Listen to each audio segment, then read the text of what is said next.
রংপুর অঞ্চলে শেষ মুহূর্তে জমে উঠেছে কোরবানির পশু বেচাকেনা। হাটে ছোট ও মাঝারি গরুর চাহিদা বেশি, দাম কিছুটা কমিয়ে হলেও বিক্রি করতে চান ব্যাপারীরা। ট্যানারি মালিকদের কাছে 5 কোটি টাকা বকেয়া গাইবান্ধার চামড়া ব্যবসায়ীদের। বছর ঘুরেও আদায় হয়নি টাকা, লবণের দাম বাড়ায় সংরক্ষণ খরচ নিয়ে দুশ্চিন্তা। খাদ্য উৎপাদনে বড় অবদান রেখেও দারিদ্র্যের সঙ্গে লড়ছে রংপুর। বাজেট বরাদ্দে বৈষম্য কমানোর দাবি, শিল্পায়ন বিনিয়োগে বিশেষ পরিকল্পনার তাগিদ। এবং অল্প বৃষ্টিতেই ডুবে যায় সড়ক থেকে বসতঘর। রংপুর নগরীতে অপরিকল্পিত ড্রেনেজ ব্যবস্থা ও খাল ভরাট হওয়ায় পানি নিষ্কাশন বাধাগ্রস্ত, বাড়ছে দুর্ভোগ।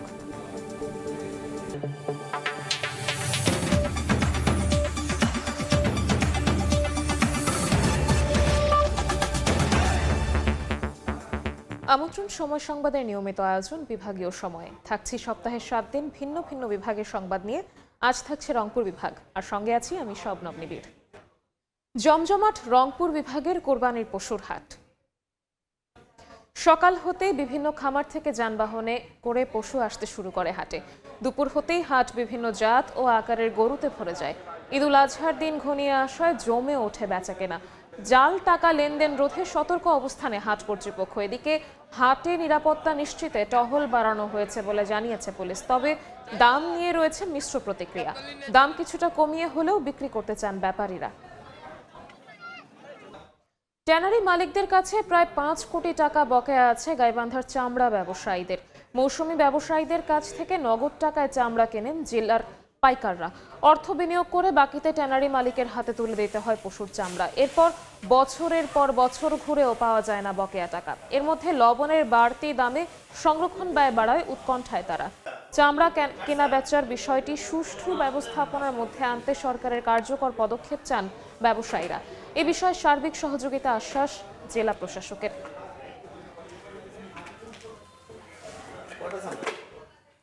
বিভাগীয় সময় আরও থাকছে। 3 বছরেও চালু হয়নি সৈয়দপুরের আধুনিক পৌর মার্কেট। পৌরসভার গড়িমসির অভিযোগ, দোকান মালিকদের ফেরত চাইলেও মিলছে না বিনিয়োগের অর্থ। দেশের খাদ্য উৎপাদনে বড় অবদান রেখেও দারিদ্র্যের সঙ্গে লড়ছে রংপুর অঞ্চল। অথচ জাতীয় কৃষি উৎপাদনের 22 থেকে 25% আসে রংপুর বিভাগ থেকে। তবুও এই অঞ্চলের মানুষ দরিদ্রতার বৃত্ত ভাঙতে পারছে না। রংপুর বিভাগে গড় দারিদ্র্য হার 24.8%। গবেষকদের মতে দীর্ঘ সময় ধরে বাজেট বৈষম্য, বন্ধ কলকারখানা চালুর উদ্যোগ না থাকা এবং কৃষিভিত্তিক শিল্পে বিনিয়োগের অভাবে ক্রমাগত পিছিয়ে পড়ছে এই অঞ্চল।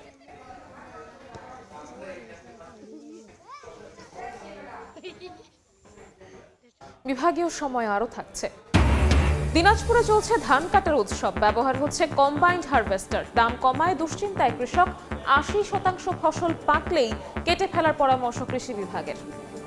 আরাফাতের ময়দানে মসজিদে নামিরায় চলছে পবিত্র হজের খুতবা। সরাসরি যাচ্ছে সেখানে। قال عز وجل كذلك سخرناها لكم لعلكم تشكرون ولله في الخلق سنن كونية على العبد أن يؤمن بها وأن يستفيد منها. قال الله تعالى إن الله يدافع عن الذين آمنوا إن الله لا يحب كل خوان كفور. وقال سبحانه ولينصرن الله من ينصره إن الله لقوي عزيز.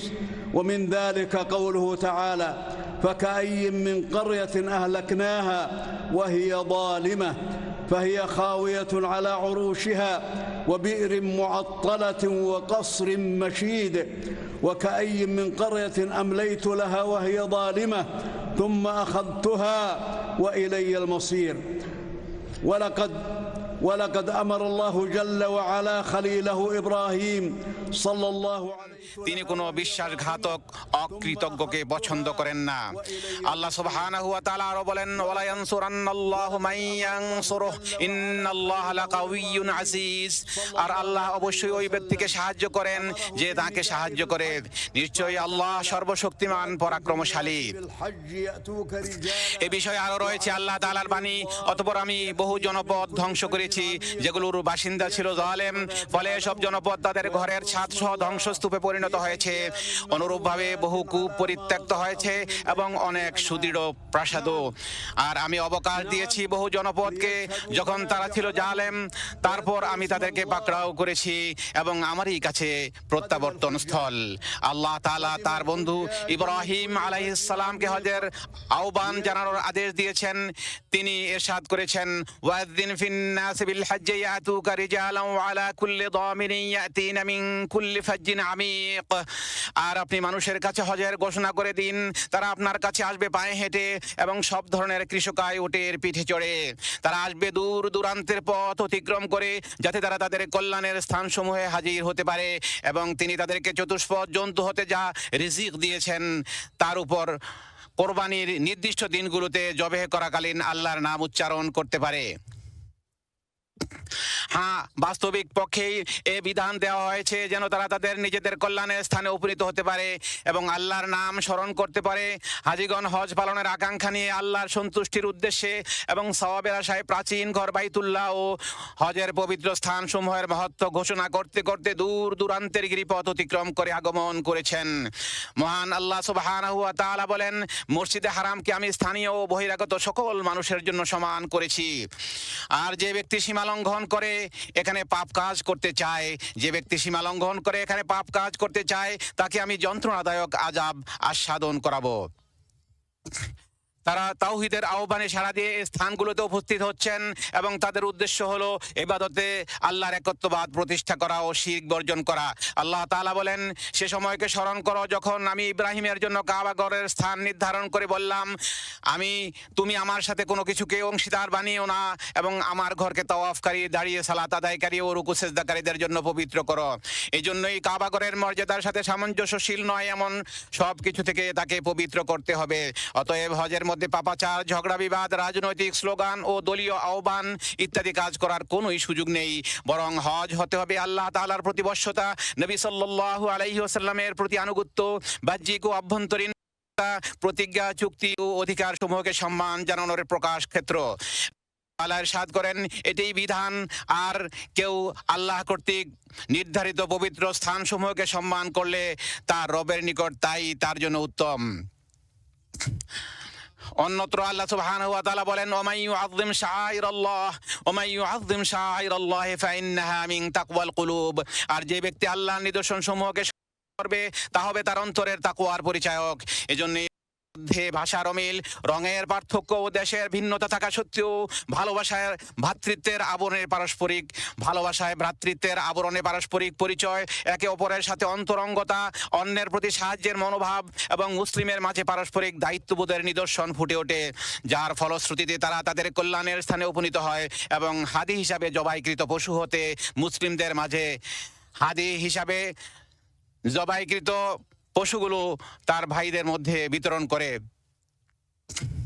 গরিব দুঃখী থেকে আহরণ করায়। পাশাপাশি তাদের আচরণে থাকে অনুগ্রহ ও সহমর্মিতা এবং তাদের কথাবার্তায় থাকে সত্যবাদিতার ছাপ। আল্লাহ তাআলা বলেন, ওয়াজতানিবু কাওলাজ জুর। আর তোমরা মিথ্যা কথা থেকে বিরত থাকো। আরাফার এই মহান বিষয়ে আল্লাহ সুবহানাহু ওয়া তাআলা আপনাদের নিয়ে ফেরেশতাদের সাথে গর্ব করতে থাকেন। এটি সেই মহান যেখানে আল্লাহ তাআলা এই আয়াত নাযিল করেছেন, আল ইয়াউমা আকমালতু লাকুম দীনাকুম ওয়া আতমামতু আলাইকুম নি'মাতি ওয়া রাদিতু লাকুমুল ইসলাম দীনা।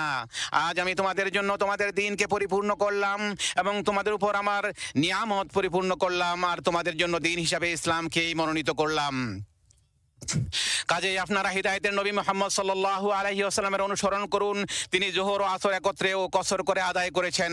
এরপর সূর্যাস্ত পর্যন্ত আল্লাহর জিকিরে মগ্ন ছিলেন। তারপর মুজদালিফার উদ্দেশ্যে রওনা হন। যেমন আল্লাহ তাআলা বলেছেন, অতঃপর যখন তোমরা আরাফাত হতে ফিরবে তখন মাশআরুল হারামের নিকট আল্লাহকে স্মরণ করবে আর তিনি যেভাবে তোমাদের শিক্ষা দিয়েছেন সেভাবেই তাকে স্মরণ করবে। বস্তুত তোমরা এর পূর্বে ছিলে পথভ্রষ্টদের অন্তর্গত। ঈদের দিন সকাল হওয়ার পর তিনি মিনার উদ্দেশ্যে রওনা হলেন। আল্লাহ তাআলা বলেন, সুম্মা আফিদু মিন হাইসু আফাদান নাস ওয়াস্তাগফিরুল্লাহ ইন্নাল্লাহা গফুরুর রহিম। তারপর তোমরা সেখান থেকে ফিরে এসো যেখান থেকে লোকেরা ফিরে আসে আর আল্লাহর কাছে ক্ষমা প্রার্থনা করো। নিশ্চয়ই আল্লাহ অতিশয় ক্ষমাশীল, পরম দয়ালু। এরপর তিনি জামরাতুল আকাবায় কঙ্কর নিক্ষেপ করেন, নিজের হাদি জবাই করেন এবং মাথা মুন্ডন করেন, তবে চুল ছোট করাকেও তিনি বৈধতা দিয়েছেন। তারপর তিনি বাইতুল্লাহর তওয়াফ করেন। আল্লাহ তাআলা বলেন, এরপর তারা যেন পরিষ্কার পরিচ্ছন্ন হয়, তাদের মানত পূর্ণ করে এবং প্রাচীন ঘর বাইতুল্লাহর তওয়াফ করে। এই সময় শান্তভাবে ধীর স্থিরতা ও কোমল আচরণ বজায় রাখতে সচেষ্ট থাকুন। এ সময় শান্ত ভাব, ধীর স্থিরতা ও কোমল আচরণ বজায় রাখতে সচেষ্ট থাকুন। ধাক্কাধাক্কি ও ভিড় করা থেকে দূরে থাকুন। আয়োজক কর্তৃপক্ষের নির্দেশনা মেনে চলুন এবং দলভিত্তিক পরিকল্পিত চলাচলের ও নির্ধারিত পথের নিয়ম কানুন অনুসরণ করুন, যাতে সামগ্রিক কল্যাণ নিশ্চিত হয়, ক্ষতি ও বিশৃঙ্খলা এড়ানো যায়, মানুষের জীবন সুরক্ষিত থাকে এবং সহজভাবে হজের কার্যক্রম আঞ্জাম দেওয়া যায়। আর মিনায় অবস্থানকালে বেশি বেশি আল্লাহর জিকির করা মুস্তাহাব। আল্লাহ তাআলা বলেন, অতঃপর যখন তোমরা তোমাদের হজের কার্যাবলী সম্পন্ন করবে, তখন আল্লাহর স্মরণে মশগুল হও, যেমন তোমরা তোমাদের পিতৃপুরুষদের স্মরণে মশগুল থাকো, বরং তার চেয়েও বেশি স্মরণ করো। আর তাশরিকের দিনগুলোতে হজ আদায়কারী 3টি জামারায় কঙ্কর নিক্ষেপ করবে। প্রত্যেক জামারায় প্রতিদিন 7টি করে কঙ্কর নিক্ষেপ করতে হবে। উত্তম হলো 13 তারিখ পর্যন্ত মিনায় অবস্থান করা, তবে 12 তারিখে চলে যাওয়াও বৈধ। আল্লাহ সুবহানাহু ওয়া তাআলা বলেন, আর নির্ধারিত দিনগুলোতে তোমরা আল্লাহকে স্মরণ করো, অতঃপর যে তাড়াতাড়ি করে 2 দিনে চলে আসবে তার কোনো পাপ নেই, আর যে বিলম্ব করবে তারও কোনো পাপ নেই। এই বিধান তার জন্য যে তাকওয়া অবলম্বন করেছে। আর তোমরা আল্লাহকে ভয় করো এবং জেনে রেখো, নিশ্চয়ই তোমাদেরকে তার কাছেই সমবেত হতে হবে। মক্কা ছেড়ে যাওয়ার পূর্বে হজ আদায়কারী বিদায়ী তওয়াফ করবে। আল্লাহ তাআলা বলেন, তিনি তোমাদেরকে মনোনীত করেছেন, দিনের ব্যাপারে তিনি তোমাদের উপর কোনো কঠোরতা আরোপ করেন না। এটি তোমাদের পিতা ইব্রাহিমের দিন। তিনি পূর্বে তোমাদের নাম রেখেছেন মুসলিম, আর এই কিতাবেও, যাতে রাসূল তোমাদের উপর সাক্ষী হন এবং তোমরা মানুষের উপর সাক্ষী হতে পারো। অতএব তোমরা সালাত কায়েম করো, যাকাত আদায় করো এবং আল্লাহকে মজবুতভাবে আঁকড়ে ধরো। তিনি তোমাদের অভিভাবক, কত উত্তম অভিভাবক, কত উত্তম সাহায্যকারী তিনি। আমরা সরাসরি যুক্ত ছিলাম আরাফাতের ময়দানে। হজের খুতবার সম্পূর্ণ অংশ দেখতে ভিজিট করুন সময় টিভির ফেসবুক পেজে। রংপুর নগরীতে সামান্য বৃষ্টিতেই নগর জুড়ে সৃষ্টি হয় জলাবদ্ধতা। সড়ক থেকে বসতঘর সবখানেই ঢুকে পড়ে পানি। নগরবাসীর অভিযোগ, অপরিকল্পিত ড্রেনেজ ব্যবস্থা আর শ্যামা সুন্দরী খাল দখল ভরাট হয়ে যাওয়ায় পানি নিষ্কাশন বাধাগ্রস্ত হচ্ছে।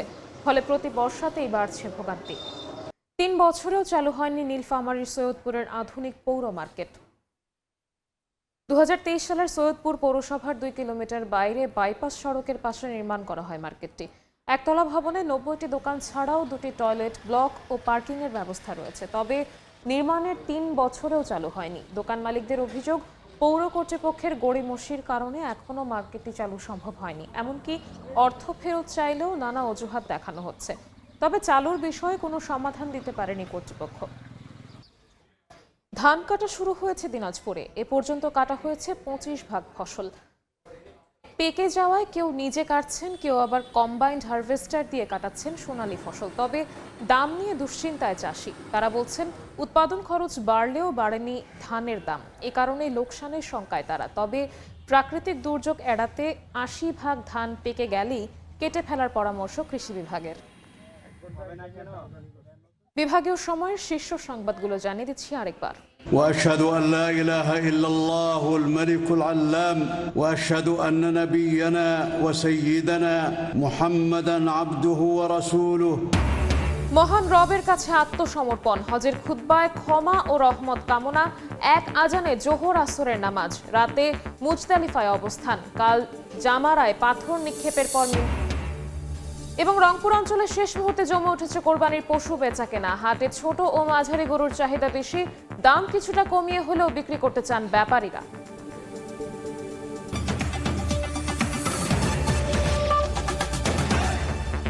এই ছিল বিভাগীয় সময়ে। আগামীকাল থাকবো রাজশাহী বিভাগের আয়োজন নিয়ে। এরপর আন্তর্জাতিক সময়ের সঙ্গে থাকবেন সহকর্মী ইমদাদুল হক। শবনম নিবিড়, আপনাকে ধন্যবাদ। আন্তর্জাতিক সময় নিয়ে আসছি কিছুক্ষণ পর, সঙ্গে থাকুন সময়ের।